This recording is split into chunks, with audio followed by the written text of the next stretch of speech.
ఇంతకుముందు ఛార్జ్ షీట్కి సంబంధించి ఛార్జ్ షీట్లో మెన్షన్ చేసిన ప్రస్తావన గురించి ఇంతకుముందు నేను చెప్పిన సిబిఐ ఛార్జ్ షీట్లో page number 44, page number 64, page number 94లో 91లో ఏ మాదిరిగా రాసినారని డీటెయిల్గా పారాగ్రాఫ్లు కూడా చదివించాను.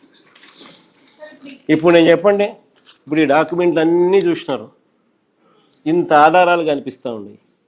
ఇప్పుడు చెప్పండి, అసలు చంద్రబాబు నాయుడు గారు అనే వ్యక్తిని, హెరిటేజ్ అనే సంస్థ, ఈ రెండూ కూడా తప్పు చేసినట్టు ఇంత ప్రస్ఫుటంగా కనిపిస్తూ ఉన్నప్పుడు ఏ రకంగా చంద్రబాబు నాయుడు గారు అనే వ్యక్తి 4 ఏళ్ళు తమ వైపు చూపిస్తూ ఉంటే ఒకవైపు ఇలా ఏలెత్తి ఇంకొకరి మీద ఎలా చెప్పగలుగుతారు?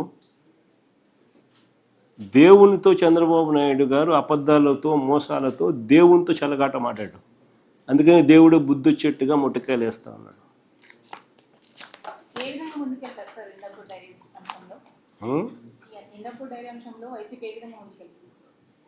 మనం ముందుకు పోయేది ఏముంది? మనం అన్ని ఆధారాలతో చూపించినాం వాటికి.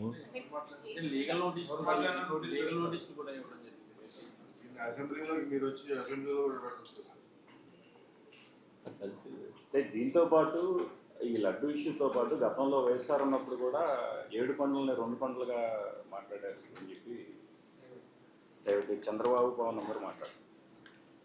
జియో నెంబర్ 746, జియో నెంబర్ 747 ఒకసారి ఫస్ట్ అది చూడండి. ఒకసారి ఫస్ట్ ఆ జియోని చూడాలి. ఫస్ట్ మీ అందరికీ కూడా ఎడ్యుకేట్ కావాలి. అసలు ఆ జియోలు ఇచ్చింది ఎవరు? రాజశేఖర రెడ్డి గారు ఇచ్చినారు.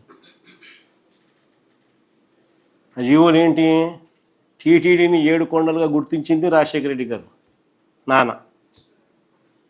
టీటీడీ పరిధిని 350 కిలోమీటర్లకు పెంచింది నాయన. అన్యమత ప్రార్థనలు టీటీడీలోనూ మిగిలిన ఒక 19 గుడుల దగ్గర జరగకుండా కట్టడి చేస్తూ జీవోలు ఇచ్చింది కూడా నాయనే, వైఎస్ఆర్ఏ. చంద్రబాబు నాయుడు గారు అప్పట్లో బీజేపీతో లేడు. ముస్లిం ఓట్స్తో పనిపడింది, క్రిస్టియన్ ఓట్స్తో పనిపడింది.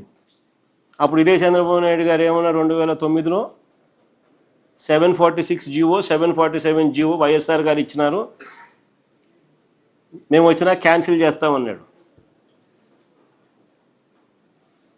ఇది హిస్టరీ. ఆ వీడియో రికార్డ్ ప్లే చేయి మా చంద్రబాబు నాయుడు అన్న మాటలు ఉన్నా. సడన్గా అడిగేసరికి ఎన్ని అంతా మా రీసెర్చ్ వాళ్ళు అంత ఇబ్బంది పడతారు. వీడియో క్లిప్పింగ్ పంపిస్తాను నేను చంద్రబాబు నాయుడు అన్న మాటలు, 2009లో చంద్రబాబు నాయుడు అన్న మాటలు. జియో నెంబర్ 746, జియో నెంబర్ 747 మీ అందరికీ తెలుసుకోవాలి.